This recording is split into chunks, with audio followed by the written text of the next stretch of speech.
I heard great things, and I didn't think it was going to work. I couldn't believe it. I'm saying, that little thing, what is it doing? And I walked in with a cane, walked out, walking on my own. Excuse me, can I get some tissue? Yeah, sure. June in 2022, I had my first attack of my MS. So I got a couple of lesions in my brain. I got one in my thoracic spine, and I had just pain down my legs all day long. Ironic that I get people out of pain every day, but I admit it. I was walking with the walker. It really hurt. I couldn't bend it.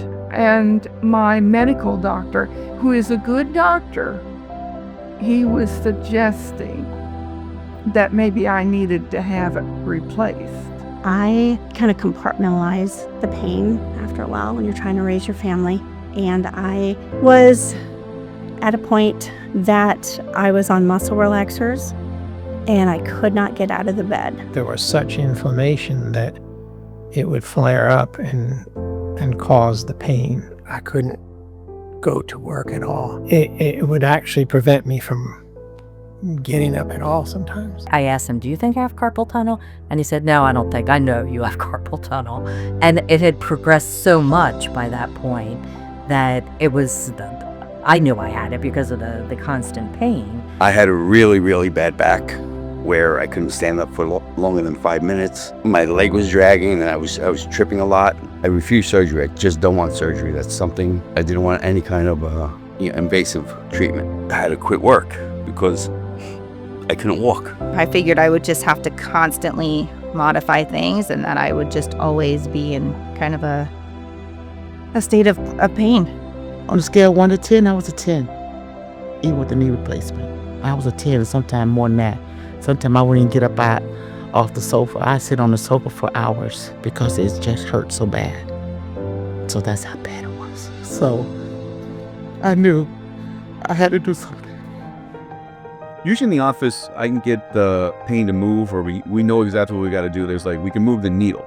But this one, just the needle gets stuck. Usually, most people come in here and they're 70% better walking out.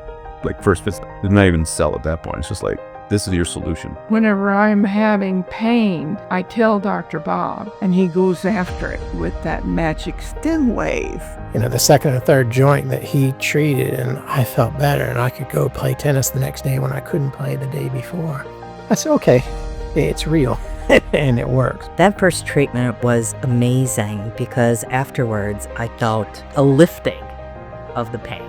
I got up off the table and went, that's really weird. Okay, am I just imagining that it doesn't hurt as much as it did when I got on the table? Is this real? And it was. A friend of mine told me about the StemWave, and I said, let me try. And boy, I am glad I did. As you see, I walk in here without crutches. So no cane, no crutches. It was a godsend. Knees are a no-brainer, shoulders, feet, right? Everything is just, everything you throw at it, it just crushes. It's amazing. The StemWave, it's completely changed how I can do things and how I move. I hear a lot of noise, boom, boom, boom, boom, boom. I was laying down at the time, so I didn't know if my pain was getting better or not. And when I stood up, I was like, whoa. It was a tremendous, tremendous improvement the first time. It makes my heart smile. It really makes my heart so happy. These patients, they come in here truly in pain, and it really works. I honestly believe in 10 years, everybody in physical medicine is going to have one of these. And if they don't, they're dumb. We're just lucky enough to be ahead of the curve. I went into it not optimistic but hopeful. And then when I left, I felt better than even I thought. I have great expectations for Dr. Bob and the StemWave.